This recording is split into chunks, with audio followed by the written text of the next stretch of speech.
Shalom everyone, my name is Jacqueline Luz and I'd like to welcome you all to a new video on our channel, Jóvenes Peregrinando, or in English, Youth Pilgrims. So today's video, as you can see from the title, is called Yehuda and Tamar Holding On to the Promise. And this is a video continuing on with their series, Study of the Torah, and it will be a study of chapter 38. So just to remember a little bit about what we saw in the previous chapter, in chapter 37, we read about how Yosef was sold by his brothers, even though Reuben tried to stop them from eventually getting rid of him because they had this anger towards Yosef. As we had learned and as we know, Yosef would tell his father Yaakov about everything that his brothers would do. And so obviously hearing that Yosef was telling his father everything that they were doing, and upon the realization that Yosef was also following them in order to see what they were doing, they had this grudge against him. And so at first, even though they tried to get rid of him, Reuben, being the oldest one, spoke out to them and tried to save his brother from any harm being done to him. In the end, Yehuda or Judah had this idea of selling Yosef and getting rid of him in that sense, but then lying to his father and to his brother Reuben into thinking that he was actually taken by some wild beast. So once they went back home before his father Yaakov, and when he heard the news that his son Yosef was murdered or that he was taken by some wild beast, which was a story that Judah had created, then we see that Yaakov becomes upset, thinking that he'll never be able to see his beloved son from his beloved wife. And so upon seeing this, in this next chapter, we're going to see the decision or a decision that Judah takes and creates this whole different event that may seem a bit out of place between the story or the storyline of Yosef and his life now in Egypt, but it is a very important event that also has a prophetic shadow. So let's begin reading chapter 38. In verses 1 to 2, it says, "About that time, Judah went down from his brothers, and he camped near an Adulamite man whose name was Hira. There Judah saw the daughter of a Canaanite man whose name was Shua, and he took her as a wife and slept with her." It is after the events from the previous chapter that Judah separates from his brothers. He probably felt the weight of his actions as he saw the pain he had inflicted towards his father, and decides to separate himself, descending towards the lower regions, pagan cities that surrounded the land where Yaakov and his descendants lived. Now, the word used for this description here in English of went down, in Hebrew we can find is yarad, from Hebrew 3381 in Strong's Dictionary. And this word means to descend, literally to go downwards, or conventionally to a lower region, as the shore, a boundary, the enemy, etc., or figuratively to fall, causatively to bring down, in all the above applications: bring down, carry down, cast down, sink, subdue, take down. This word is not only used to describe something physical, like physically heading down to the city, but it is also used to describe something spiritual. And we can see this in Judah, who, after seeing his father's pain, descends away from his home where the Eternal's, authority can be found. He demonstrates this spiritual descent as he chooses Shua, a Canaanite woman, as his wife, despite knowing that the Eternal had commanded Abraham that his descendants should not take any Canaanites as wives. Now, continuing in the next verses, from verses 3 to 10, it says, "Then she became pregnant," talking about Shua, "and gave birth to a son, and he named him She became pregnant again and gave birth to a son, and she named him Onan. She gave birth yet to another son, and she called him Shelah. He was in Chizib when she gave birth to him. Then Judah got a wife for his firstborn, and her name was Tamar. But Judah's firstborn, was evil in Adonai's eyes. So Adonai put him to death. Then Judah said to Onan, "Go to your brother's wife to perform the duty of a brother-in-law to her, and raise up a seed for your brother." But Onan knew that the seed would not be his, so every time he went to his brother's wife, he would destroy it on the ground, so as not to provide a seed for his brother. What he did was evil in Adonai's eyes, so he put him to death also. So Judah then has children with the Canaanite woman. Their names are Onan, and Shelah. We see in verse 6 that Judah then gets a wife for his firstborn, and her name is Tamar. The name Tamar means to be erect, a palm tree, and the definition of this name can tell us two things about this woman Tamar. One, she was a thin woman, tall and above the average height of women from the Middle East, which could have possibly made her appear more attractive. Second, it can also be describing her physical characteristics of the palm trees, which can be her strength, beauty, and fertility. It is said that Tamar was the daughter of Elam, a descendant of Shem, son of Noah. Although the Torah does not specify this, we can see that Tamar's attitude, perseverance, and goal reflect that of a young woman who grew up with instruction, with the knowledge of prophecies and promises given by the Eternal. And she knew that one day the Messiah would come through the descendants of Abraham. She possibly knew as well that through Judah would come the lineage of kings, since the tribe of Judah was placed as the head of all the tribes. And when the Eternal establishes a king for the people of Israel, he chose from the tribe of Judah. In Genesis chapter 49, verse 10, we see this that says, "The scepter will not pass from Judah, nor the ruler's staff from between his feet, until he to whom it belongs will come. To him will be the obedience of the peoples." Tamar was chosen by Judah to be the wife of his firstborn Yet, in the text, we see that was evil in Adonai's eyes. Although the text doesn't specify what exactly made him evil, we understand that all three of Judah's children with the Canaanite were not growing up with the Eternal's instruction, passed down by the patriarchs orally. Instead, they were growing up with the instruction of their mother, a woman who grew up in a depraved nation filled with idolatry, and with their father, a man who committed a terrible act in the past that had weighed him down, causing him to leave his family and to have a descent spiritually.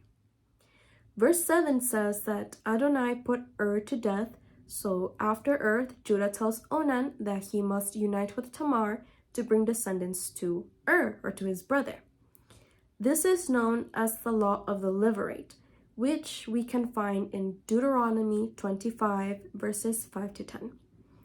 And these verses say, "If brothers dwell together and one of them dies and has no son, the dead man's wife is not to be married outside to a stranger.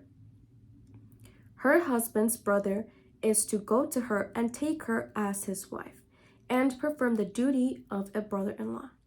Now the firstborn that she bears is to carry on the name of his dead brother, so that his name will not be blotted out of Israel. But if the man does not want to take his brother's widow is to go to the elders at the gate and say, 'My brother-in-law refuses to carry on his brother's name in Israel. He is unwilling to perform a brother-in-law's duty for me.' Then the elders of his town are to summon him and speak to him. And if he stands firm and says, 'I do not desire to take her,' then his brother's widow is to come to him in the sight of the elders, pull his sandal off his foot, spit in his face, and reply, 'So will it be done to the man who does not build up his brother's house.' Then his name is to be called in Israel the house of the pulled off sandal." Now, Onan did not want to bring descendants to his brother, therefore he was disobeying the Eternal Father's will. Even though the Torah hadn't been written during the time of the patriarchs, we understand that Elohim instructed them and revealed to them what his will was. That is how they were able to live a life obedient to him. It is possible that Judah, being the son of Jacob or Yaakov, knew about this law, so he tried to instruct his children to do so. But out of the evil of their heart, or of his heart, Onan did not obey, and instead he chose to get rid of his seed before uniting with Tamar. Due to his disobedience, and like his brother, due to the evil that he had in his heart, the Eternal put him to death as well.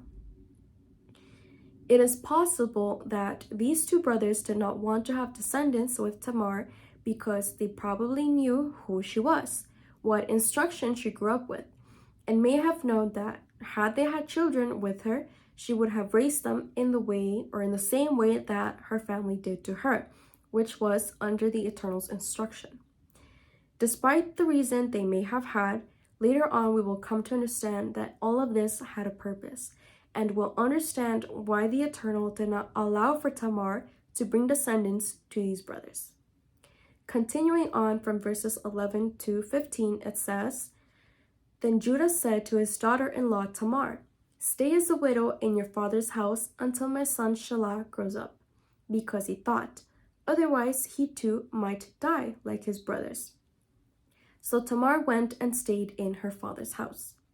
Now the days became many, and Shua's daughter, Judah's wife, died.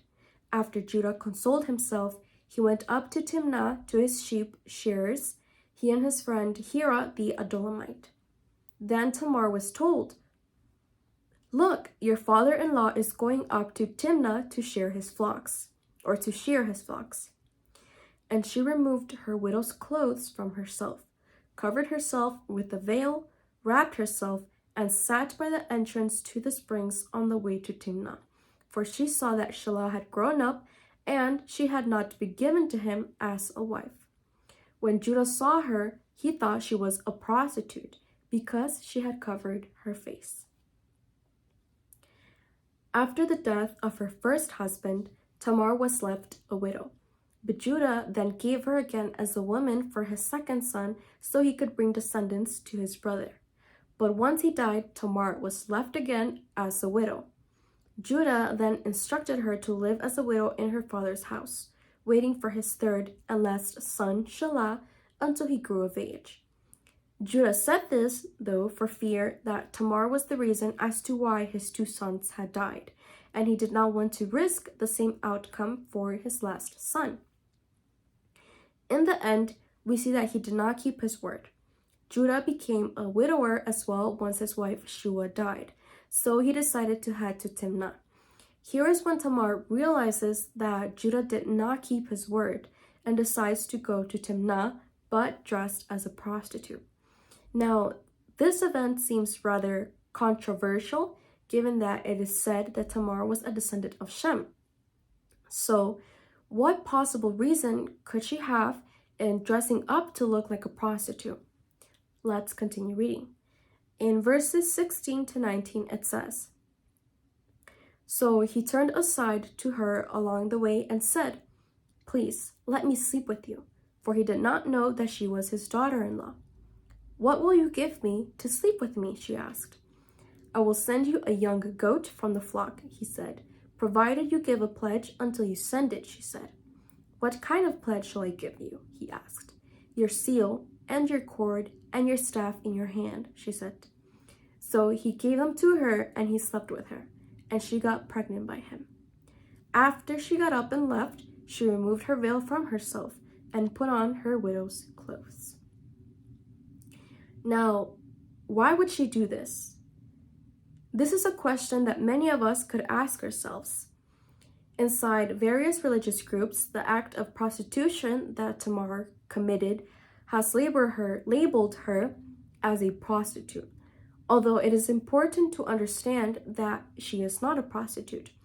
The text only specifies in verse 14 that she had removed her widow clothes and then covered herself with a veil and wrapped herself and headed to Timnah, where Judah saw her and thought she was a prostitute, or thought she was one, because she had her face covered. So it doesn't say that she became a prostitute or that she was a prostitute, but it just shows us that the way she had dressed herself up made it look like she was one. It is also important to note that Tamar did not do this while Judah was married. He was already a widower. So Tamar had realized that Shelah had become of age, and yet she was not given to him as a wife so she could bring descendants.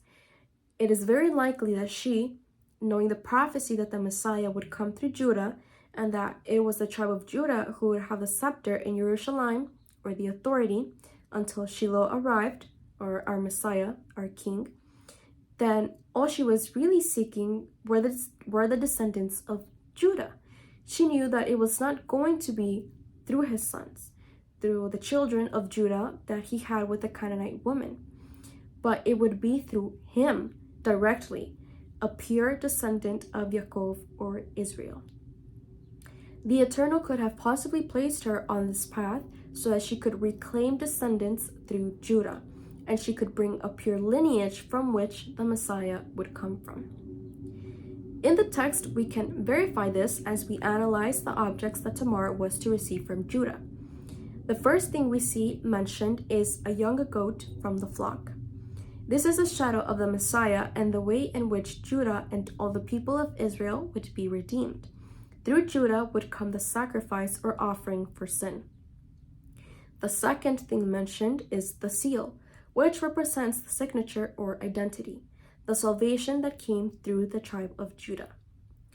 The third thing is the cord, which represents the tzitzit or tzitziot, the tassels that come out of the four edges of men's garments, that at the same time represent the Eternal's commandments and prophetically the Messiah's authority in the Torah, who came to teach it and fulfill it in a perfect manner.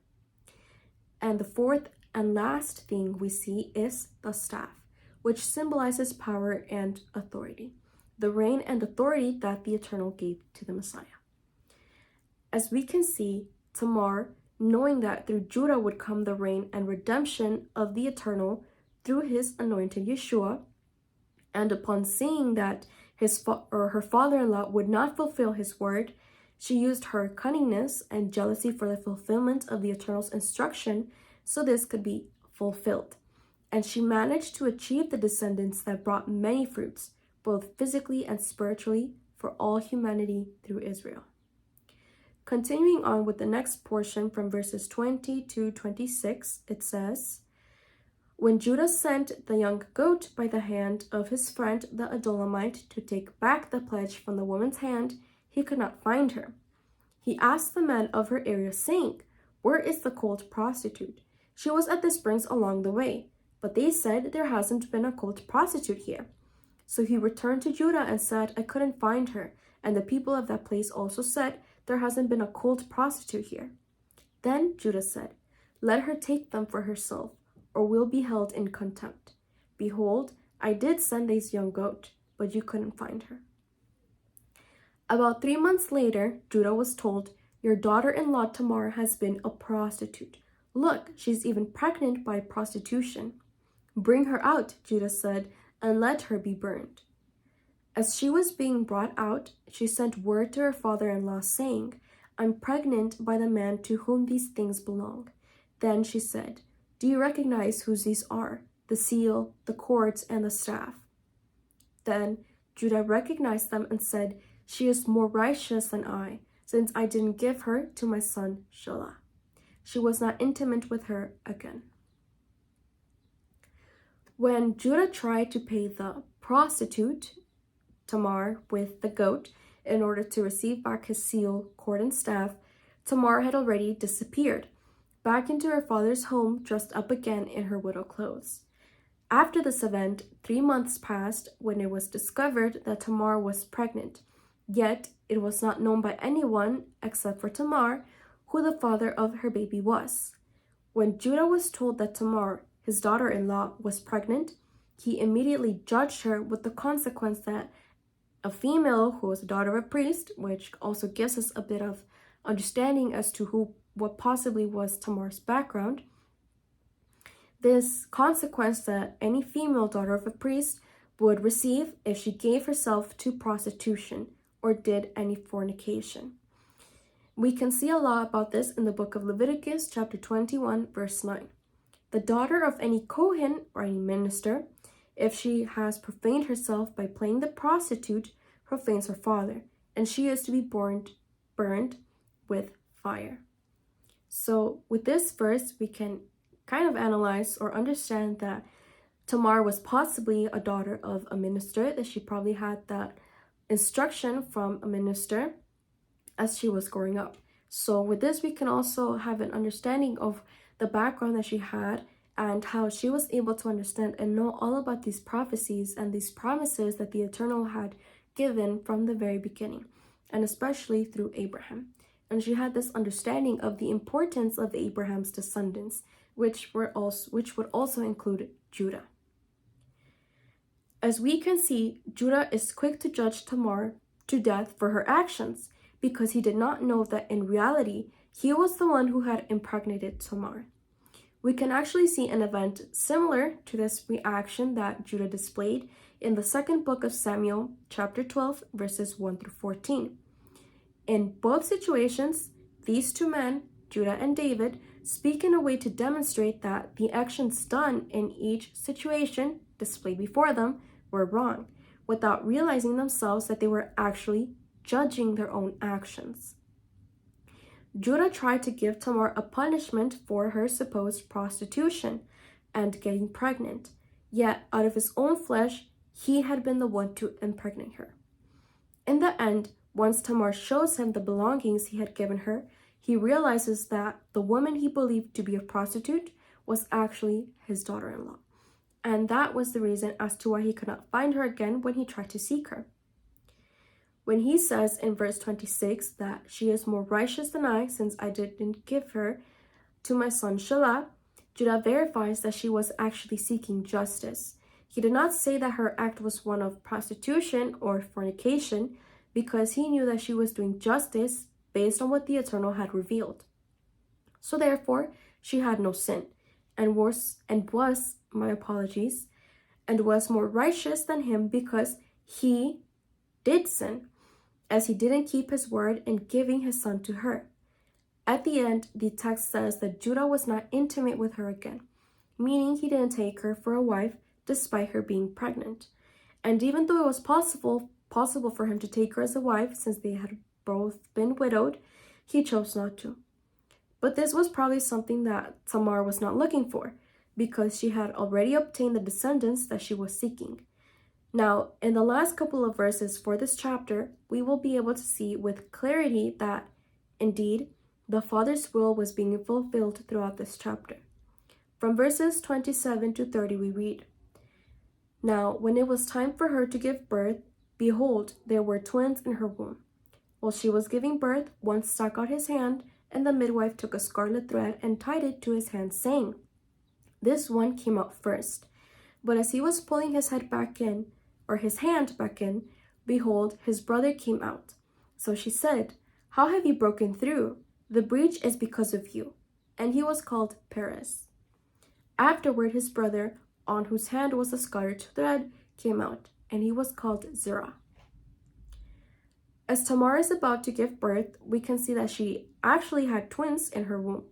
A very interesting case, much similar to Esau and Jacob's. In this event, we see that one baby, whose name became Zerah, stuck his hand out first. Upon seeing this, the midwife then tied a scarlet thread on his hand and declared that he had come out first. But after tying the scarlet thread, Zerah pulled his hand back inside, and instead came out his brother, whose name became Perez. And the midwife then said, "How have you broken through? The breach is because of you."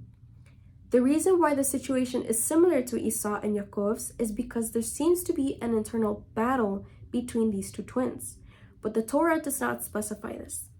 Yet when we analyze the midwife's words, we can understand why this may seem as an internal battle. Zerah, who was about to come out first from his mother's womb, was positioned on the lower part of Tamar, meaning he was closest to the opening he needed to go out through. and he beat Perez in sticking out his hand. Yet, the one who was conceived first, which was Perez, ended up coming out first.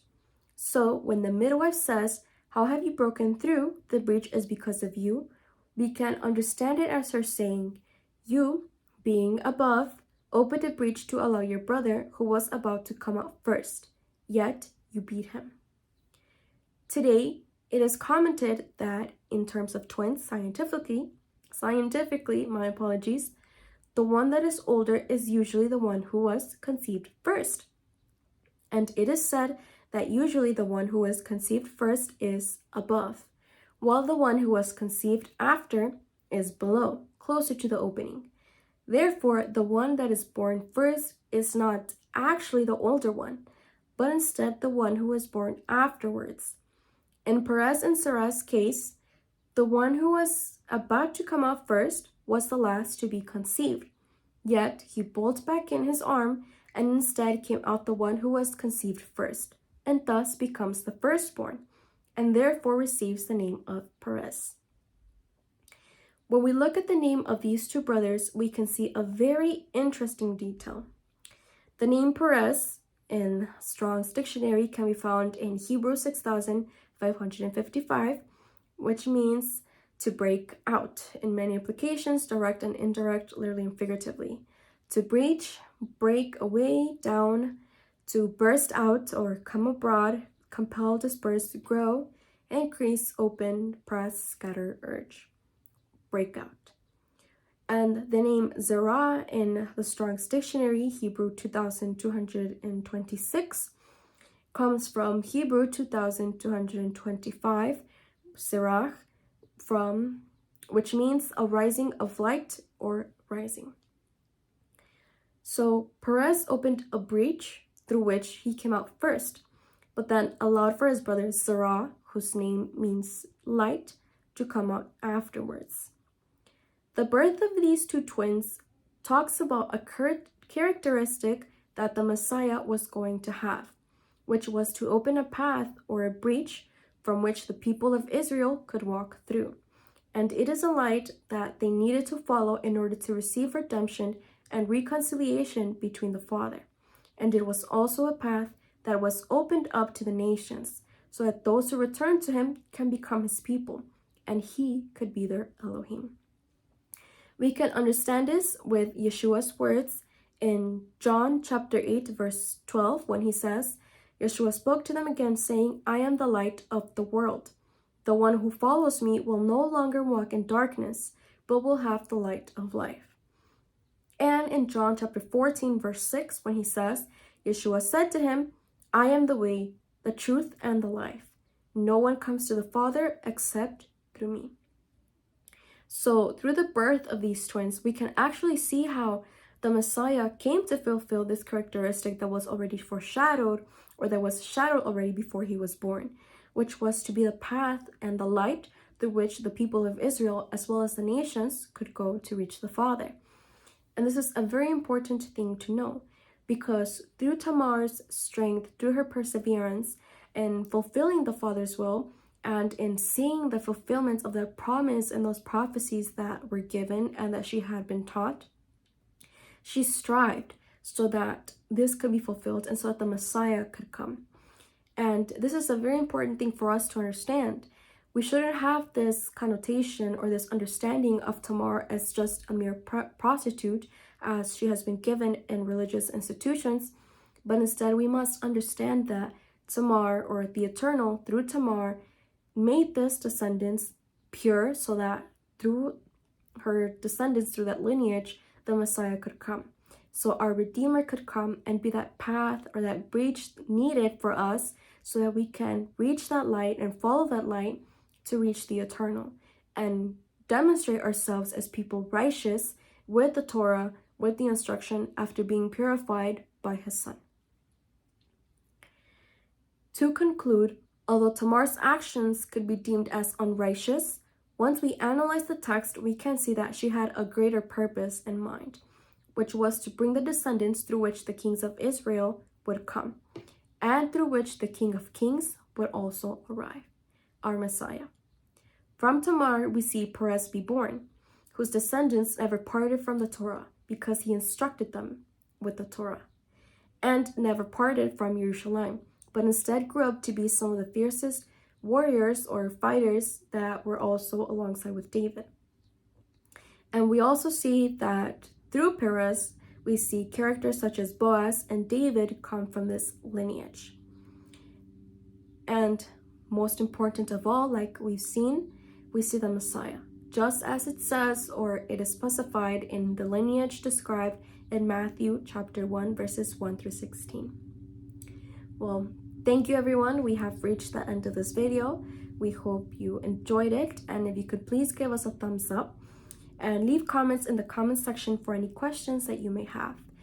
And I hope that this video has been filled with a lot of understanding, filled with a lot of teachings that we can all take and apply, not just from this character Tamar, to be perseverance in our path and to always trust in the eternal and to always seek to fulfill his promise, but to also understand the importance that Tamar had in this storyline that may seem a bit out of place, but it's actually a very important event within the life of Judah, within the tribes of Israel, but as well within the fulfillment of the prophecy of the Messiah coming as well.